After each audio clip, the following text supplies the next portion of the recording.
better. All right, so the chemical world, chapter 1. So sand can be annoying because it's so small. Sticks to everything, right? Famous line from Star Wars, episode 1. I hate sand, it's coarse. Is it coarse and it gets everywhere? Yeah. So, but sand, like all ordinary matter, and by ordinary matter, I mean probably literally everything that we've all seen, is made up of tiny particles called atoms, which are unimaginably small.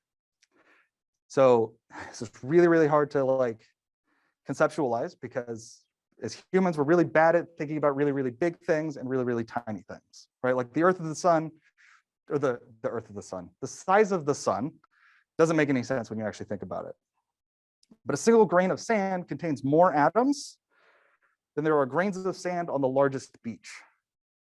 Think about all of the sand on the beach. There are more atoms in a single one of those grains of sand than there is sand on that beach. Teeny, teeny, tiny. So this idea that matter is composed of tiny particles, though, is one of the greatest discoveries of humankind, because it's those tiny atoms that determine how everything behaves, every physical thing behaves. So, right, like I just said, to understand how matter behaves, we need to understand the particles that compose matter, because those little pieces determine the whole. All matter is composed of atoms and molecules molecules are groups of atoms bound together by chemical bonds. So in the case of water, we have an oxygen atom, and then we have 2 hydrogen atoms that are stuck to it. And specifically, this will come up more later, in this bent configuration. So this is what, I mean, I guess not literally, but conceptually, this is what every water molecule looks like, all of them. There are no water molecules that don't look like this. If we had a hypothetical linear water molecule, that would change completely the way that water behaves. So the structure and the composition of molecules, because of the atoms that they're made of, it all builds all the way up.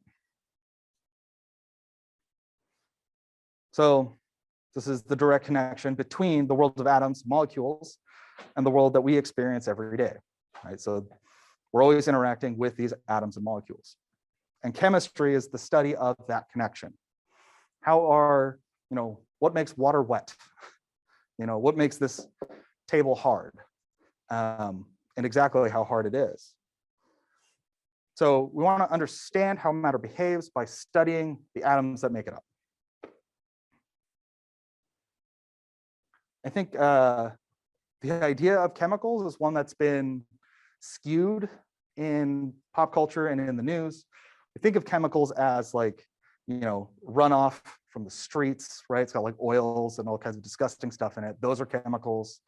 Think of paint thinner commonly as chemicals, or other dangerous poisons, pesticides, right?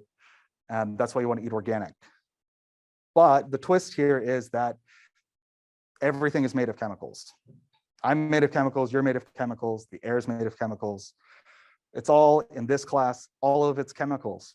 So I will give you the trick question, which of these is not made of chemicals? And one of those will be organic fruits and vegetables. Those are made of chemicals. So again, yeah, water, air, food, all of it.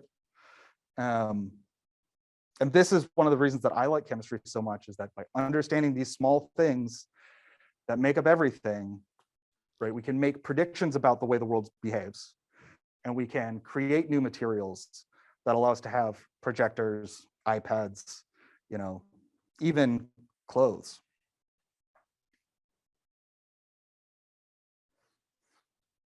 So one of the ways that we have gotten to this understanding is through the scientific method, which you probably heard of before. It's not a rigid procedure that automatically leads to a definitive answer, but it's a process that tries to find the truth, ultimately. Greek philosophies emphasized reason, so it was always if this, then that, and that was all the proof that they needed.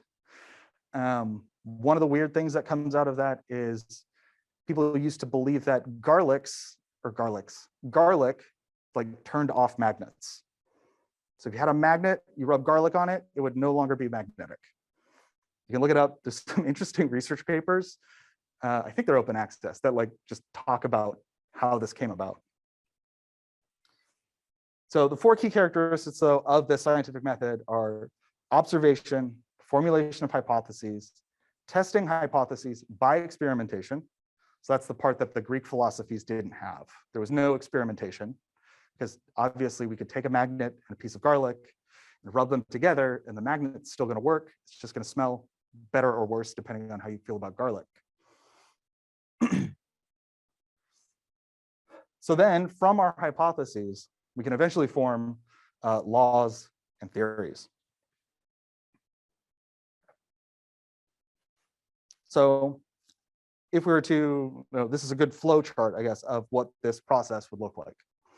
Let's say you want to test the myth that if you drop a piece of toast, it always lands butter side down. I think Mythbusters did one. I think it was even a YouTube video where they buttered one side of a cat. Or it was a meme because, right, if a cat always lands on its feet, but if you buttered the cat's back, would it land on its back or would it just spin and create perpetual motion? Anyways, so we could take our observation. Maybe we've seen this a lot. We feel like every time I drop my toast, for whatever reason, I drop my toast a lot, it lands butter side down. And I want to see if it's going to always land butter side down. So from that observation, our hypothesis would be, again, that something about the butter makes it fall butter side down. So we take a bunch of pieces of toast, we butter them all up, and then we like toss them on the ground. Maybe we come up with a standard way for dropping it every time. You know, we first drop it butter side up, we drop it butter side down, and we would measure those outcomes and see if, in fact, it drops butter side down every time. Likely, almost definitely, you would find that that's not the case. It'll be random. But that would be our test here. So we would do a test, we'd say, oh, it's random.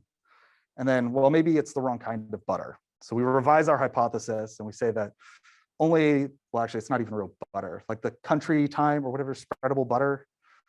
Anyways, so we try a different type of butter. And maybe, just maybe, that type of butter always lands butter side down. And so then we can form a theory of buttered toast that if you use synthetic butter, it'll always drop butter side down. So our first step would be this observation, right?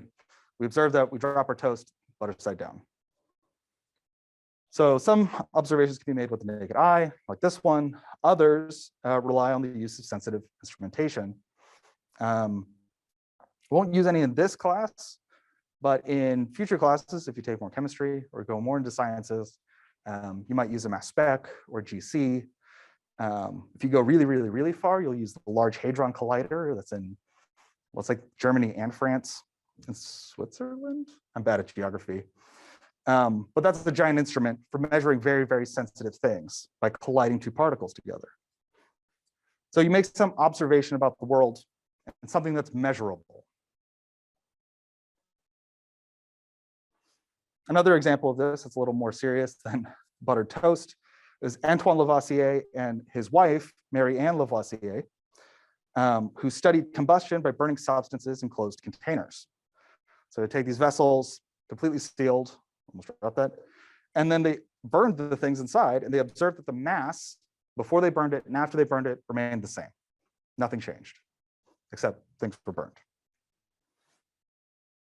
So his observation then was that the mass stayed the same. So it's a tentative explanation. So like maybe nothing leaves, nothing's created, nothing's destroyed. But a good hypothesis is falsifiable. It's usually trying to prove that something does happen. You can't prove a negative. We can't say that, you know, every time you butter the back of a cat and drop it, it won't turn into a perpetual motion machine, because you'd have to do that with every cat forever to be able to say 100% that that was true. You cannot prove a negative. So Lavoisier hypothesized that combustion involved the combination of a substance with a component of air. I think his first hypothesis was a little, I should have looked this up before class today, but there's some weird theories about why things burned before we discovered that everything was made of molecules. So our hypotheses, though, can be tested by experiments. So Lavoisier went and removed the air, maybe, did a lot of highly controlled experiments. So to go back to the buttered toast example again, were we using wheat toast? Were we using, white toast? Were we using ciabatta? Were we using other types of bread? There are lots of variables that you have to control for. And you got to make sure that you're controlling for all of them. So if your experiment shows that your hypothesis is incorrect, then you can just modify your hypothesis, maybe. Not always. Sometimes it throws your hypothesis right out the window. You go back to square one. But you can usually make some modification, try it again. And so it's this iterative process, meaning you do it over and over and over again, changing one thing at a time. So yeah, once you've revised, you test again. And then once you've had a number of similar observations that may lead to the development of a scientific law. So we'll talk about the difference between law and theory in just a second. But for a law, it's a brief statement that summarizes what happens and predicts future observations. The most familiar one is the law of gravity, right? If you drop things while you're on Earth, they fall to the ground towards the center of Earth's mass. It doesn't tell us why that happens. It just says that every time you do that, it's going to fall. In Lavoisier's case, he developed the law of conservation of mass. In a chemical reaction, matter is neither created nor destroyed. So that would be a significant amount of testing to get to the point where you could call it a scientific law. One or more well-established hypotheses may lead to a scientific theory. So the difference between a law and a theory is that the theory explains the why. So in the case of Lavoisier, it led to John Dalton's atomic theory, so that everything is made up of these tiny particles. And when you burn something, you're really just rearranging those particles. You're not destroying any of them, and you're not creating new ones. You're just shuffling them around.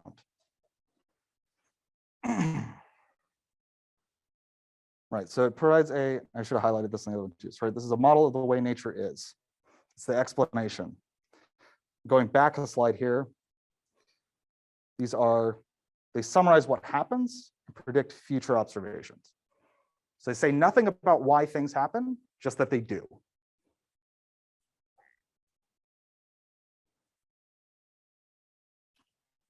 Right, again, so law states what happens. I should not use red, that does not look great.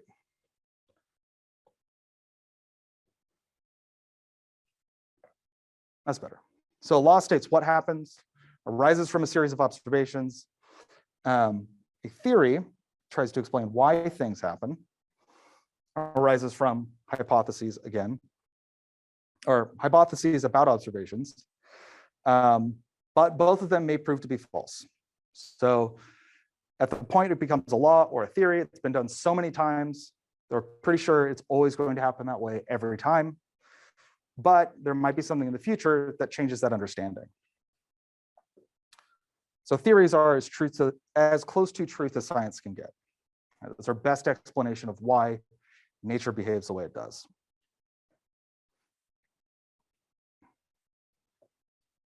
All right, so quick checkpoint.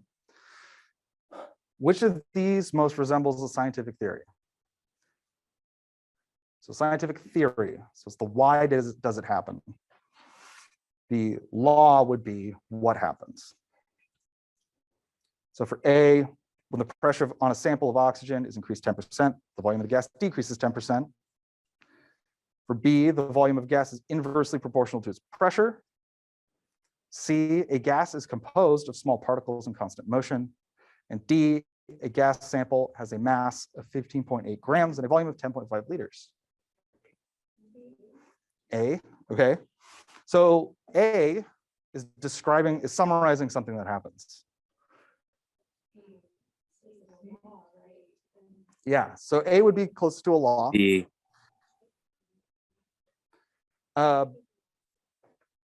B, thank you. You guys are so talkative. I love it. Last semester, it was hard to get anybody to say anything. So B, yeah, so let's talk about these then. So A is most like a law because it's just summarizing something that happens. For B, again, it's actually even more of a summary of A.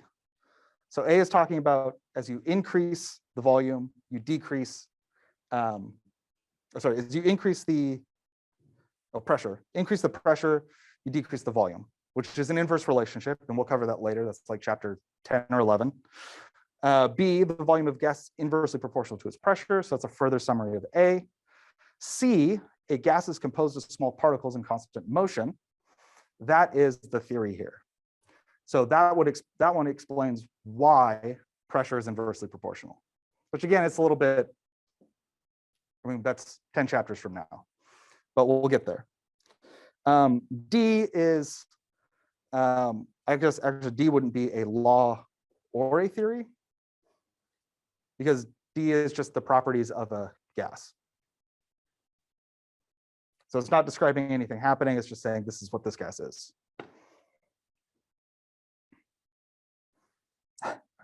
So atoms, I think for a long time there was never any, there's really a concept of atoms, and there were experiments that proved that things behaved like they were made up of tiny particles called atoms. Atom means like indivisible particle. And I think it comes from some Greek philosopher who's just thinking about like, well, if I took this apple and I cut it in half, and I took that half and I cut it in half, how many times could I cut it in half until there was something that I could not cut in half? And so that's kind of where the first concept of an atom was formed. And actually I did the math on this. If you had 12 grams of carbon, you could cut it in half exactly 79 times, and you'd have a single atom of carbon left over. So here though, they took actual atoms, arranged them on this copper surface, and were able to image them. I think this is a scanning electron microscope. So you can actually see them on the surface.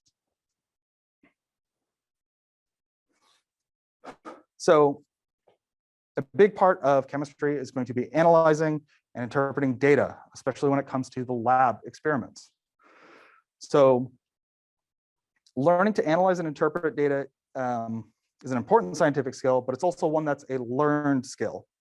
So this is something that at first you're going to look at data and you're not going to know what to make of it. You're going to read questions, you're not going to know what's going on. And like I said, you probably won't have any intuition about what to do and where to go. And that's fine. I think that's most people's experience.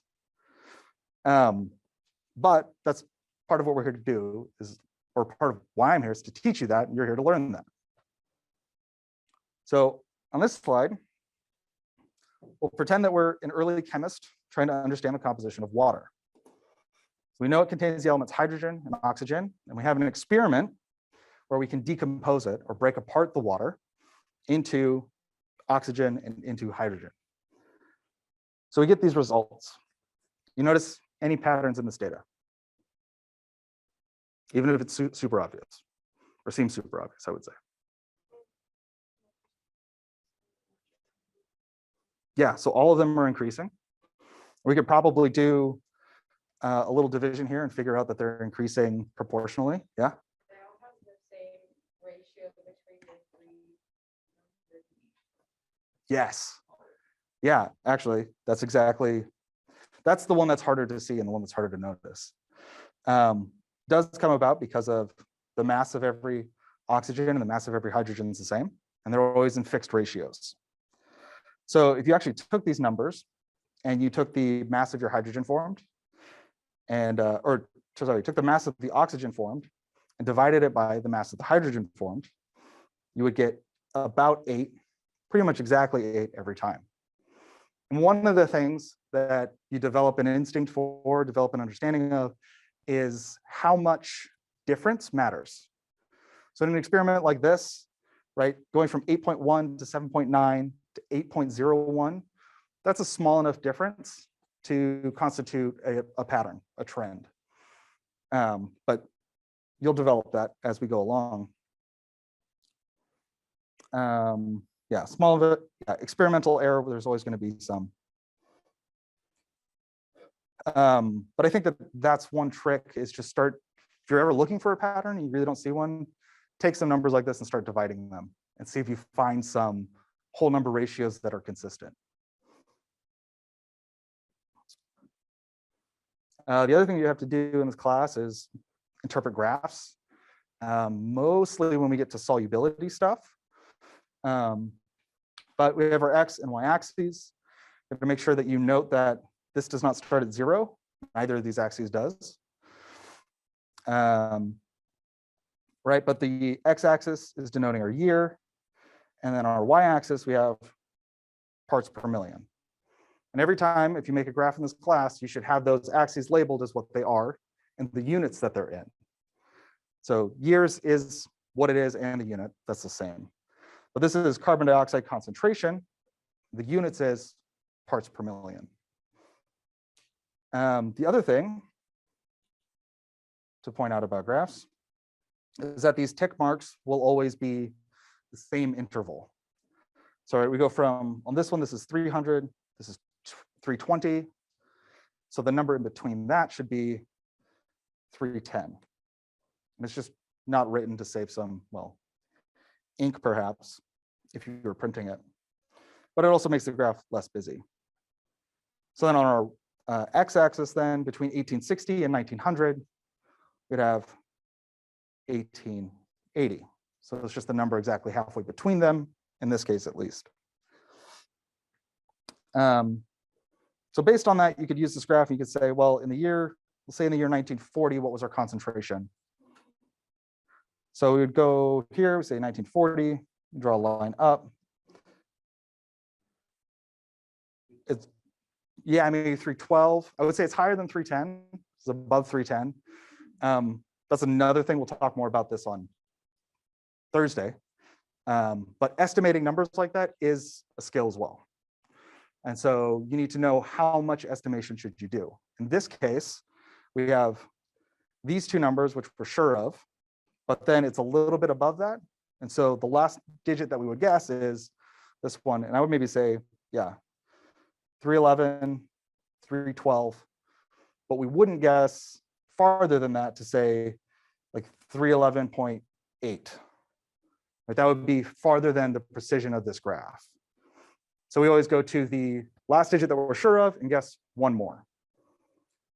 One of the things that one of the benefits of that is that anybody else looking at our data after that is going to assume that of your information.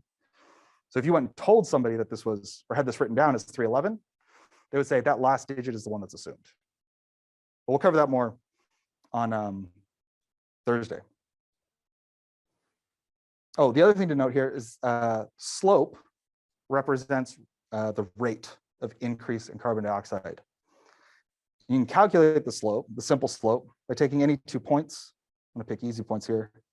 So estimate the rate between here, across another one. Well, let's use our 311. So in 1940, we're at 311. And then in 1880, we were at, what was that, 290? So I'm going to use the difference between these is going to be 21. Thank you. And then that 21 happened over the time span in between there. So basically doing x minus y, or sorry, y1 minus y2, x1 minus x2. Or I should say x final minus x initial. So then this will give us our y value.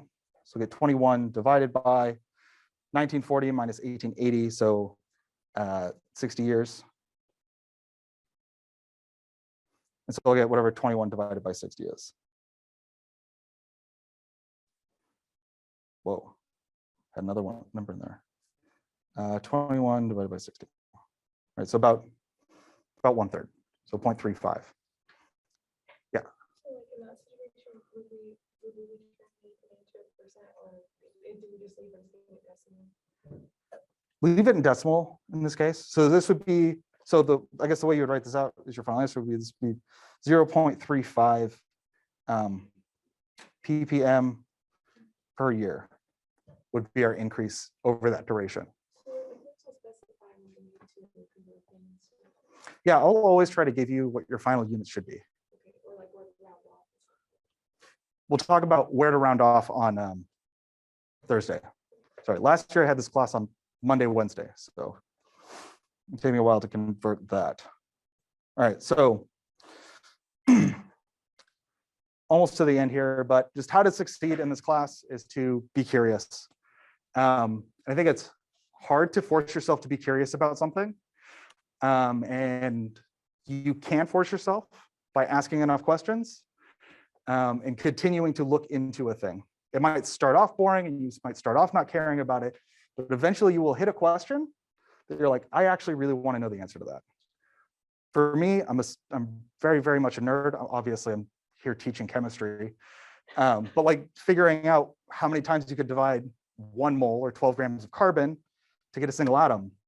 And I was like, I don't know. So I typed it in my calculator, started dividing, and I did actually end up very surprised with 0.99 something, but that's like close enough to 1. And so keep asking questions just about everything around you, what things are made up of, and try to see in the real world how chemistry can apply to that, because that's where you're going to find the questions that you're interested in. The other thing is be willing to do calculations and know that it's okay to do those calculations wrong the first time and the second time and the third time, as long as you eventually get it right. And you will get it wrong a lot, but you're not taking this class because you know chemistry already. One of my favorite quotes from Adventure Time is the first step to being, or sucking at something is the first step to being kind of all right at something. So it's going to be hard. Just write everything out. Write it all out. Get just printer paper. Get a lot of paper. Write it all out. Or get a small whiteboard. The more that you write those things out fully, the better you're going to remember them later when we're using something we're going to learn next week, 15 weeks from now. And do your homework. I think actually the #1 reason that people don't pass this class is just not turning stuff in. Like there's enough points, and I think they're distributed fairly, that if you complete assignments and turn them in, you can get a lot of partial credit on lab reports. Just complete things and turn them in. This quote actually, I think, really sums up how my pedagogy, my philosophy of teaching. I like the idea that human beings can do anything they want to. They need to be trained sometimes, and they need a teacher to awaken the intelligence within them. And I'm not saying I'm that teacher. But to be a chemist requires no special talent, I'm glad to say. Anyone can do it with hard work. So I think that you can all do this. You just have to really be committed and be ready to suck sometimes, because it's the first step to being kind of all right. I think this is really just I need to move this slide somewhere else. Yeah, the questions to all the homework, or the answers to all the homework questions are in the back of the book. Oh, actually, this is one that you might not know. The even problems too. So there'll be an odd question and an even question. The odd one has the answer in the back, the even one does not, but it's going to be almost exactly the same type of question as the odd question. So if you want extra practice, there's always more questions.